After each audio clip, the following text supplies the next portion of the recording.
Hey everyone, I'm Christina Rava, and today we're going to be talking about email marketing, why I think it's a really great business strategy. And in fact, I love it so much that it's actually one of my biggest regrets in business that I didn't get started with email marketing sooner. And so for those of you who are already using email marketing, I'm also going to talk about some various little cool stats and tips on how to increase the effectiveness of your emails. Before I get started, please remember to subscribe to my channel if you like hearing more about online marketing and Kajabi for course creators. So the stats I looked up for email marketing are pretty mind-blowing. And a lot of the stats that I was finding online compare the effectiveness of email marketing versus social media marketing, because those are the two main ways that a lot of online businesses do organic or free marketing. So it's a totally separate ballgame than paid advertising, right? Email marketing and social media marketing are your free options. And a couple of the stats that I found out is that the ROI for email, so the return on investment, is anywhere from 3600,000 to 4200,000, which means that email can generate between $36 and $42 for every dollar spent. So there's it's just so incredible. And if that doesn't alone convince you to use email marketing in your business, I don't know what will. The other thing that I found that I thought was pretty convincing is that email marketing converts about 5 times better than social media marketing when it comes to getting people to make a purchase. So I'm not saying that email marketing is just better than social media marketing in general, because social media marketing has its place and it has value in other ways. But when it comes to actually getting people to take an action and make a purchase, the data is pretty clear that people are about 5 times more likely to make a purchase when the offer is presented to them on email than when it's presented to them on social media. So I definitely recommend incorporating email marketing into your business strategy. The one other fact that I found out is that marketing and advertising emails influence the buying decision of about 51% of customers who were surveyed in a particular research study. So email is definitely influential, and there's a few reasons for that. One is that if you do it the right way, meaning that you are staying in touch and emailing your list very regularly, ideally once a week, you are staying visible and you're staying top of mind for them. We know that the online world is just getting really crazy and really busy. So a huge part of business success is just having awareness of your business and who you are and what you offer, and staying top of mind and visible. So that way, when somebody does have a need for the thing that you teach or the thing that you offer, you will immediately come to mind for them. The other thing is that I feel like email is a great way of having people just get to know you, like your personality. And that's a really big part of people's buying decisions. People purchase from other people who they can relate to. So if you can make your emails on the more personal side, and I'm not saying to give away personal things about your life or get too detailed, but if your emails just express your personality and who you are, that's a really great opportunity for you to establish connection and trust with your audience. And that will go a long way in terms of getting you more sales in the long run. Email is also a great way to just consistently provide value to your audience. So some people, after they become aware of your business, they may not be immediately ready to make a purchase, but they may be really open to hearing what you have to say and what you have to teach on a certain subject. And if you keep showing up consistently, showing that you're really knowledgeable about a certain subject and that you really can help them and provide value, you are just reinforcing the fact that you are there to help. And so when that person is ready, or when they do have a need to make a purchase, that trust that you've been building over time will really serve you when it comes time for them to make a buying decision between you and maybe another company or another person who offers something similar to you. Also, email is a great way for you to share word about what it is that you offer. Like, what are your services? What do you sell? I was actually listening to one of my mentors in the online business world who has a pretty big and successful business.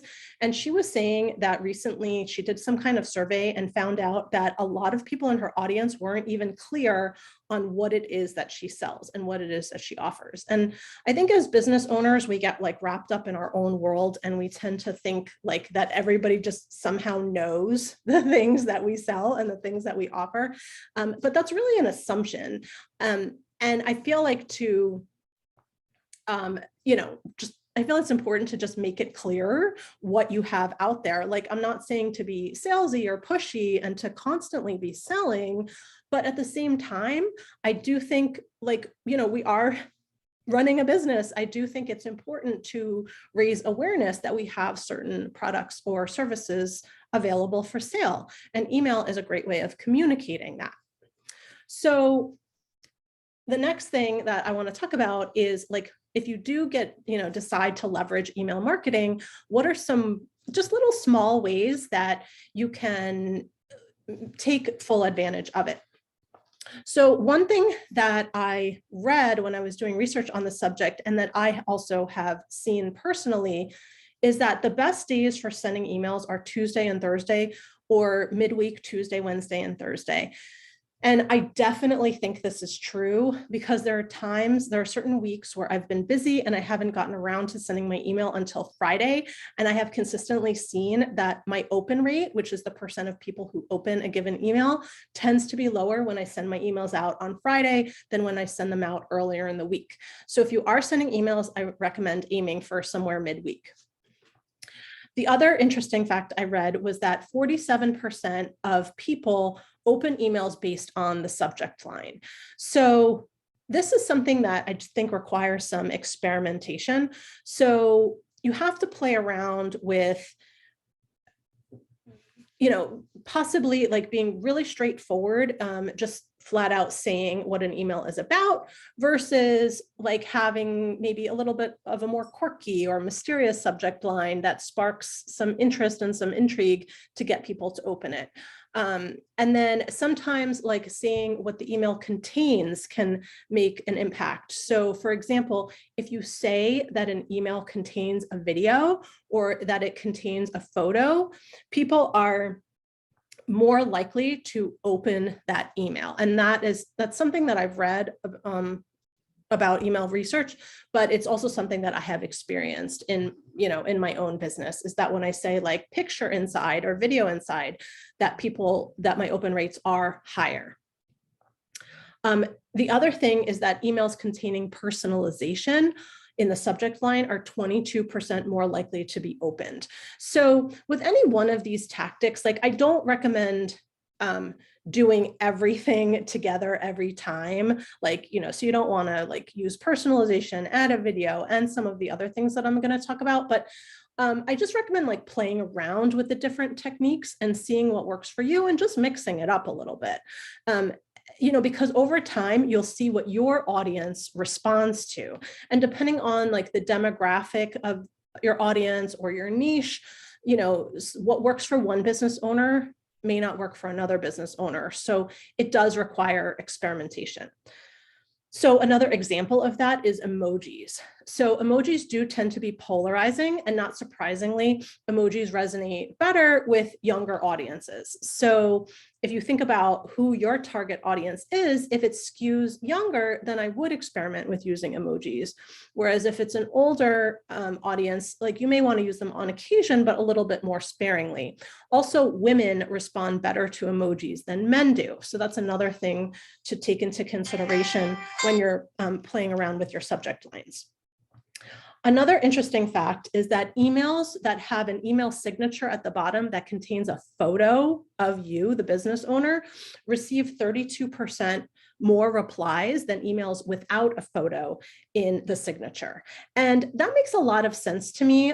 Like I was talking about earlier, personalization is key when it comes to not just email marketing, but really like the success of the business. Like when people make a buying decision, they are deciding whether or not to buy like the service or the product you offer, but they're also deciding whether or not they want to work with you as the business owner. So I think that the more that you can connect with your audience, put a face behind the name, show up, show your personality, the more ways you can do that, the better the relationship with your audience will be and the more sales that you're going to get.